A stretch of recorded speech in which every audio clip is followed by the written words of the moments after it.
What's up, guys? I'm SaltEMike, and this is your week in review for August 9th, 2021. 3.14 is live. It might be one of the most broken patches we've ever seen go to live. There's some cool gameplay refactors coming, though, and they sound pretty good, but also a lot of gameplay this patch is just being played on the website. So let's get into it.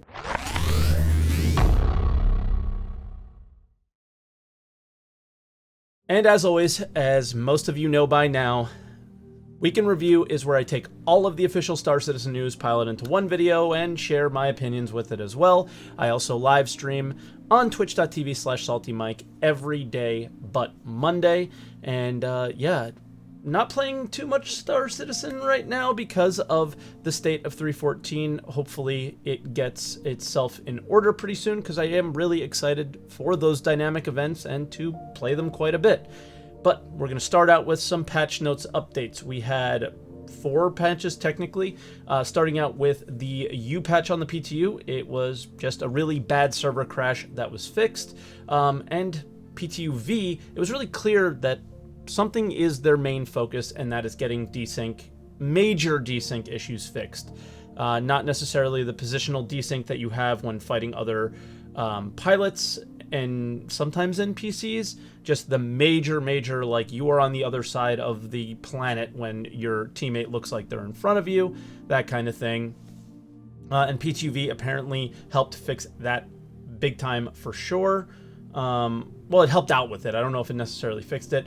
PTUW continued on with that those desync fixes, and that patch eventually did go to 3.14 live. So if you have not been following Star Citizen too much and are just kind of following along with videos like this, I'm going to list the major elements that were added into 3.14. They added a new planet, Crusader, basically updated Crusader, and put a landing zone in it called Orison. It's basically Cloud City from Star Wars. The cloud tech to make that happen also came in and looks pretty nice, but they say it is just the beginning and it's going to be a lot better. The Constellation Taurus, the last of the original pledge ships, is now in game. Power Management version 2. This is where you can basically put power to weapons, shields, or engines and gain benefits and drawbacks from where and when you put the power into those items.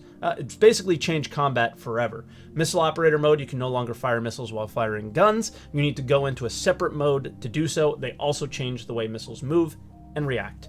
Radar scanning and ping. This was more of a big visual update for me so far, where it looks like less like developer art, and the scanning information is more detailed, but there's also some issues with it as well. Dynamic events, Ninetales Lockdown is the new one where the Lagrange Point stations are locked down by pirates, and the new wrinkle is you can play the side to defeat the pirates or play the side of the pirates in this, which is kind of cool. Xenothreat version 2 should be a part of this patch as well, but they aren't talking about it as much, so I'm not entirely sure if they're kind of pausing that one for a little bit. New HUDs. More improvements to the HUDs. The big one is there's a compass at the top of the ship HUDs now, so in your given location you can kind of point out where an enemy may be to your other teammates. Link to the patch notes, which are much more detailed than what I described, will be in the description of this video. Moving on to the monthly report, we'll start out with AI, which we don't usually touch on very much in the monthly reports. Doctors are getting their flow worked on to react to us when we respawn. So we're going to respawn in hospitals in 3.15. This is actually pretty cool, I think, and will make the experience of waking up in the hospital feel more real, I would assume. Environment art. The Montreal team is in the Greypox phase for Grimhex and other medical clinics. These are, I think, the smaller station clinics. Area 18 and Lorville's are not as far as long because they're so large. They're working on the placement of future derelict spaceship puzzles as well, which basically sounds like what it will be, and I'm looking forward to these personally. Just having more in-depth things to do in the game and more challenges, right? Ship art. Ares variants are in final art. We'll see more of that in the video update section. Drake Vulture is in white box, but it's basically looking like it did in the holo, so we'll kind of show you that in the video updates as well. So it's hard to tell how much work has actually gone into that, right? Multiple unannounced ships were mentioned in this section as well. Retaliator Gold standard work is still ongoing. And the MISC Starfarer refueling feature has finally begun. Again, more on that when we talk about it in the video section, so you'll be able to see it. Character and weapons features. They have a quote here that is setting up, in my opinion, for next week's roadmap roundup, it feels like. There are a lot of hard choices being made on what has to make it into the first release and what can be postponed.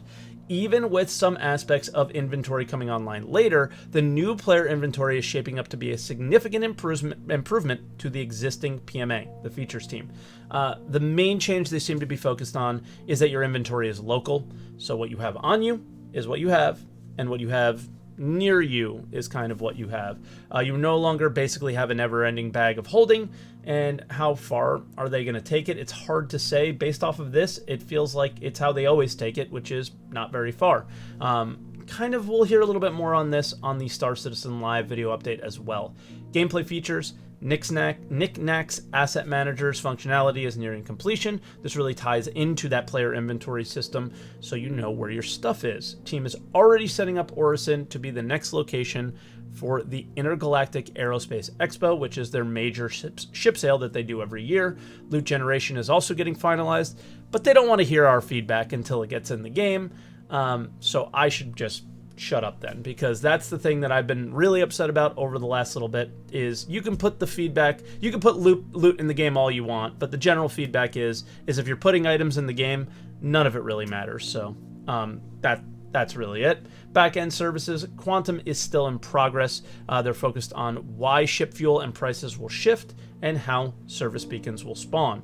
Vehicle tech, most of the focus here is not on vehicles, but moving the scanning and detection tech from ships to like FPS players. You're a player when you're outside the ship, and give them the same functionality that ships do, but in the first person level.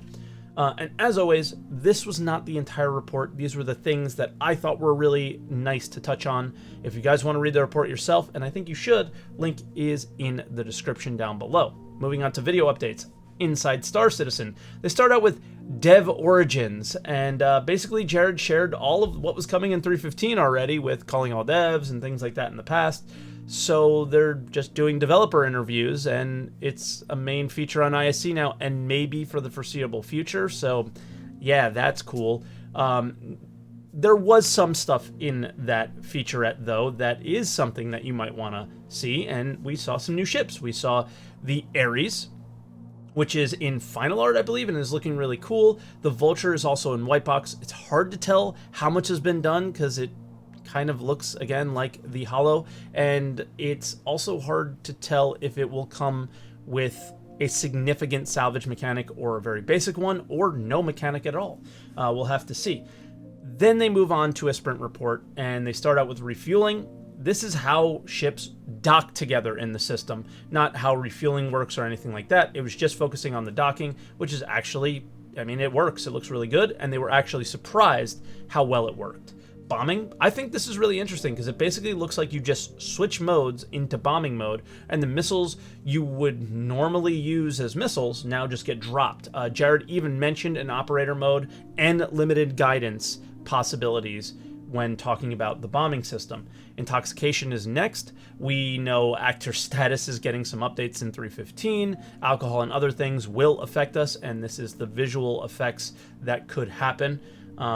Yeah, they're pretty crazy, so don't drink and fly. The Redeemer, just more looks on the interior. I suggest you watching the video yourself, because it is quite a long look at the interior, but I'm not going to touch on it too much now, because we're probably going to see it in a more polished and finished state as we go. The Crusader showroom was mentioned. Okay, not sure what we do here as players, but I'm sure it looks really cool. Lastly, Nick's planets. So there's no atmosphere on these planets, so we don't see like clouds and stuff like that. This is just what the surface looks like from far away, and it looks really nice. They're able to get better gradients and colors with them, apparently, so that's really cool. But again, that's Nyx. That's really far along because we don't even have Pyro yet. So it's just, they are pumping out systems, but I mean, again, it really comes down to like, what do we do in these places?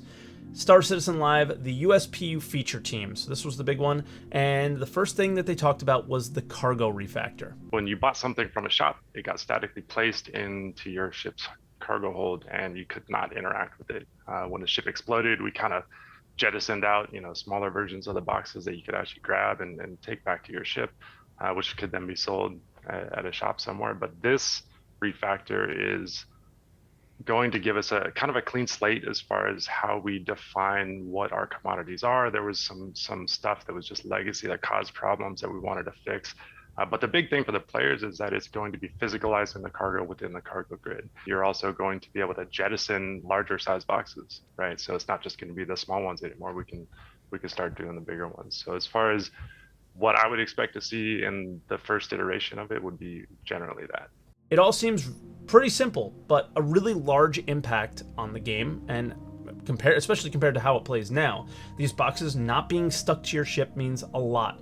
The only thing I need to have when this does come online is that NPCs have the same functionality. So when we blow them up, that there's something maybe to tractor in. I think that would be cool. Let me know what you guys think about that in the comments down below.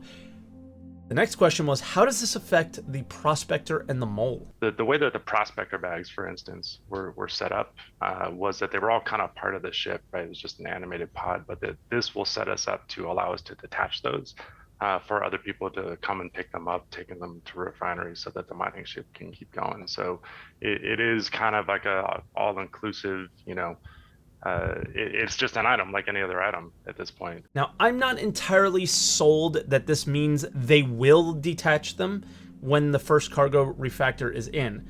This is classic Star Citizen. They have the ability to do it, but will anyone make it happen?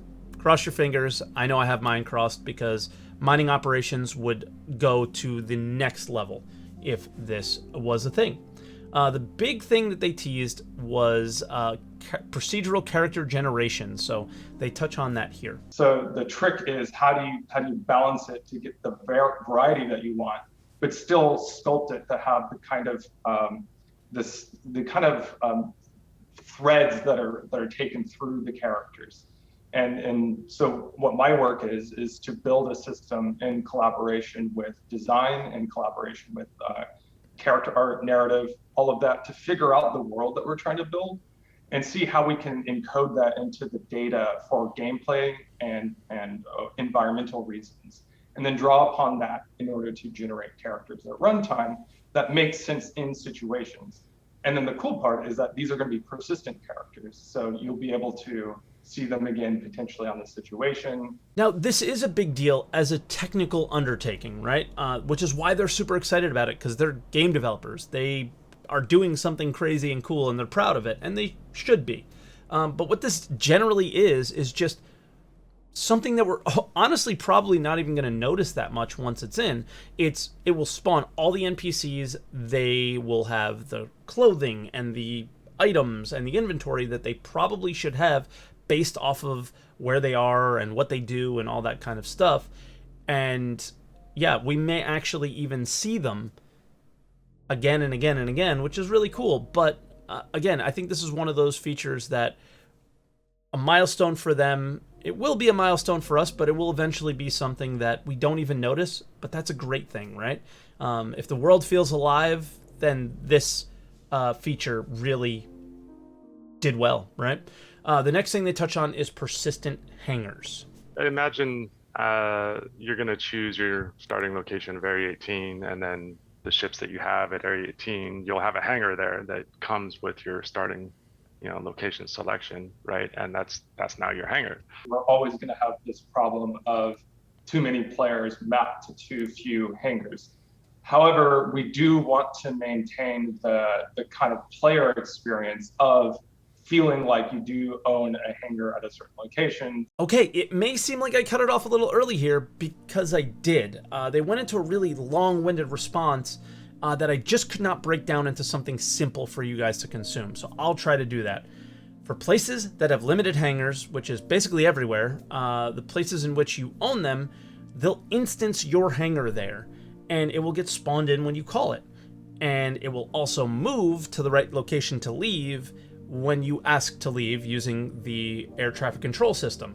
It's basically a huge elevator. So yeah, that's basically how it will work. That's how you will be able to own a hangar in a place where a lot of people own hangars. Let's use, like, I don't know, Crusader L1, for an example, is a really good one. There's not that many hangars there, but a lot of miners are probably going to own one.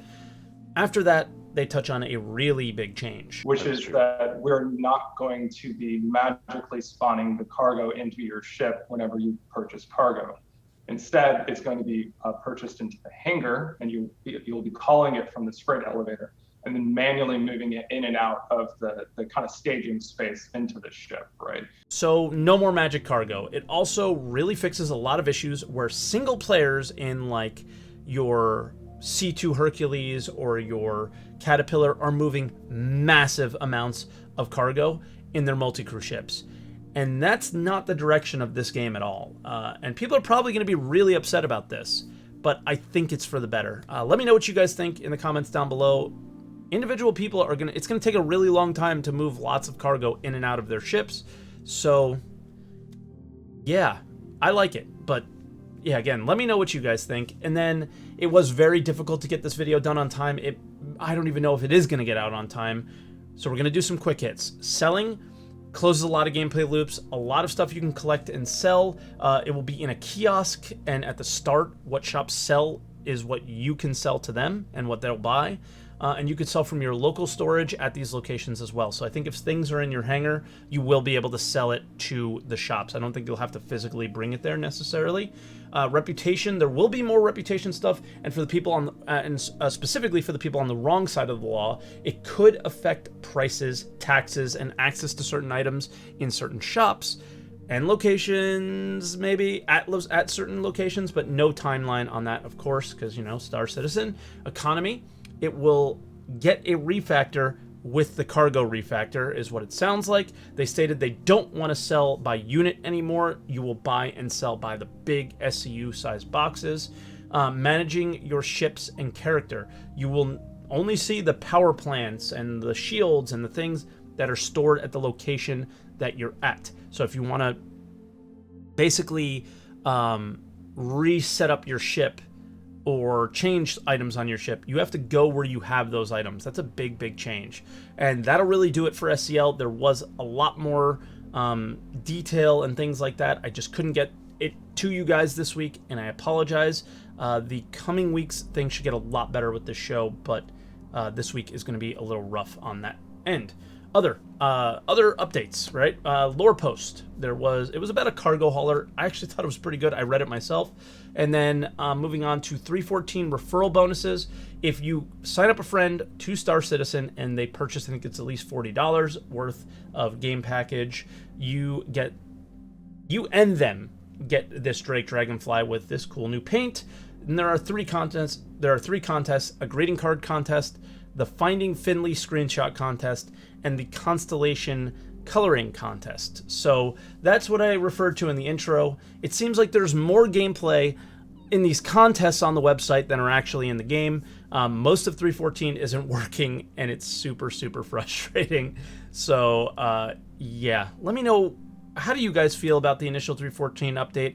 I didn't want to do an answer the call last week, or this week I should say, because I didn't want to just sit here and complain about the game over and over and over again about the same things. It's boring for me to do. It's got to be boring for you to listen to.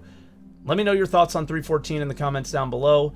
Make sure you hit the like button on this video, and yeah, hopefully better things are coming, guys. 314 is not too great, but 315 has some potential, so I'm holding out for that. Thank you again for watching, guys. Make sure you hit the like, subscribe, leave a comment down below on anything we discussed and if anything you thought I missed. And check out my live stream if you haven't yet. And I'll see you guys next week. Bye-bye, everybody.